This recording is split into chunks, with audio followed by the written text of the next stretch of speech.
Welcome back, friends. James Corbett here, CorbettReport.com, with your thought for the day. And today's thought falls into that category of things so ridiculous you cannot make them up. Or more precisely, you can make them up, and then reality will actually overtake you. What am I talking about? I'm talking about this Onion video that I'm sure many of you saw several years ago when it was first released back in 2008, and it's a funny little video from the satirical Onion news website in which a fake mock Al-Qaeda member is debating a fake mock 9/11 truther, and he's basically furious that these 9/11 truthers are trying to say that Al-Qaeda didn't do 9/11. Of course we did it. How can you take the credit away from us? So for those of you who haven't seen this video, I'll just play a short clip here.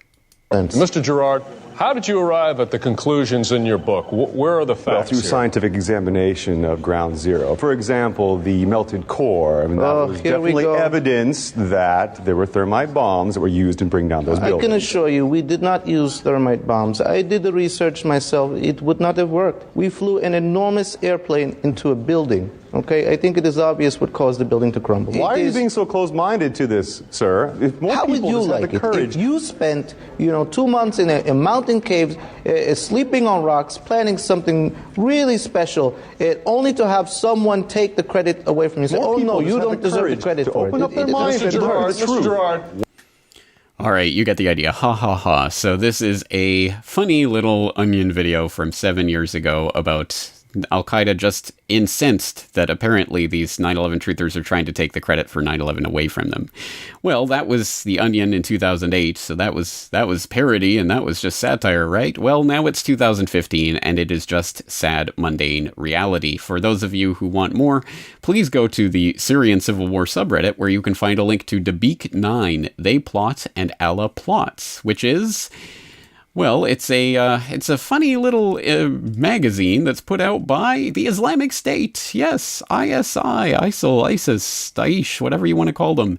Put out this slick propaganda magazine in English, of course, for recruiting jihadists, I guess. That's the official story. Anyway, They Plot and Allah Plots is issue 9, and as you can see, it's a very sleek-looking, modern-looking magazine with all sorts of nice graphics, and as one of the commenters in the subreddit here notes, LOL when they cite sources, text and graphics from the Crusaders at the Wall Street Journal. So they even cite their sources for their photographs, just in case they're going to get, sued for copyright? I don't know how that works. But anyway, flip through the pages of this virtual magazine and you'll find Conspiracy Theory Shirk. Ooh, what's this article about? Well, it says, for example, if jihad operations like those of September 11th were carried out against the kuffar, i.e. non-Muslims, they would claim these operations were conspiracies by the kuffar to justify their aggression against Muslims. Or if the mujahideen announced an Islamic State, they would say that the kuffar facilitated such so as to justify their continued interference in Muslim affairs. And so, according to these theorists, almost all the events of the world were somehow linked back to the kuffar, their intelligence agencies, research, technology, and co-conspirators. One of the worst aspects of these theories is that they require no evidence, just foolish deductions, in sneer quotes. And they actually end the article by going through some of the arguments against conspiracy theories, and they sound suspiciously like probably every such theory or anti-conspiracy theory you've ever heard from any of the mainstream puppets who just toe the government line, like grand conspiracies consist of so many factors only controllable by Allah.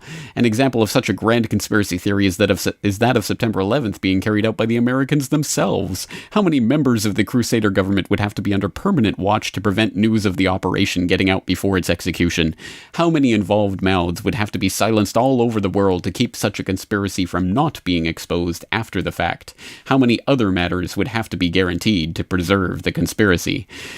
So there you are. Here we are in the official, well, not Al-Qaeda, but Al-Qaeda in Iraq, ISI, ISIS, ISIL publication, their sleek, glossy magazine, decrying the conspiracy theorists because they're cutting into their recruitment campaigns and basically undermining the glory of these jihadists. And interestingly, okay, here we are. One of the worst aspects of these theories is that they require no evidence, just foolish deductions. Well, I would suggest if ISIS is watching that they look up what deductions means, because of course that would have something to do with evidence. But anyway, no evidence, really? Well, let's take a look at some evidence then. So people may have seen this story come out last week from Judicial Watch.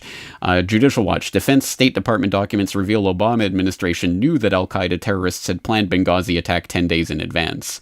So this has been picked up by Fox News and the other right-wing outlets in the U.S. in the phony left-right game because, this is evidence the State Department and the Defense Department knew the Benghazi attack was an al-Qaeda attack, blah, blah, blah. Which, again, is part of this fake Benghazi Gate scandal that they want to keep perpetuating because it feeds into the left-right paradigm. It's just that the State Department, the Defense Department, didn't keep us safe from those dastardly al-Qaeda terrorists. That's what the real story is. So that's the way Fox and Judicial Watch spun these documents. And I suggest you go back and actually take a look at this article. It'll be linked in the show notes, and go and look through these documents for yourself, because you'll find some very interesting pieces of the puzzle that they don't highlight in this reporting here at Judicial Watch or on Fox News or places like that. And one of those aspects is that the U.S. government was overseeing, and thus by implication complicit in, the running of arms from Libya to Syria through Benghazi, exactly as crazy conspiracy theorists like yours truly and many others were pointing out at the time. In fact, if you go back and listen to interview 876 in my archives, there I am on the Ed and Ethan podcast talking in great detail with lots of different sources, mainstream sources even, about how the Benghazi was ultimately about trying to keep the wraps and the lid on the gun running that they were doing at the time to feed the Syrian opposition from Libya via Benghazi. And that's an incredible story, and that's confirmed. Now, just in case anyone was out there thinking, that's just crazy conspiracy theory. No, we actually have it confirmed from these internal DoD documents, so please go read them for yourself. But that's not all these documents contain, as Corporate Report listener and Twitter user Steve Chovanec points out. That's not all they reveal, and he wrote an article talking about how the U.S. aided ISIS and the fall of Mosul and Ramadi. And very interesting. He examines one of these documents, DoD Defense Intelligence Agency document, dated August 2012, talking about the situation in Syria and Iraq and the deterioration that was happening in Syria at the time, where the various opposition was becoming more sectarian in nature. And this document is interesting. If you go and read it, it talks about, for example, if the situation unravels there, remember this is August 2012, if the situation unravels there in Syria, the possibility is of establishing a declared or undeclared Salafist principality in eastern Syria. And this is exactly what the supporting powers to the opposition want in order to isolate the Syrian regime, which is considered the strategic depth of the Shia expansion, Iraq and Iran.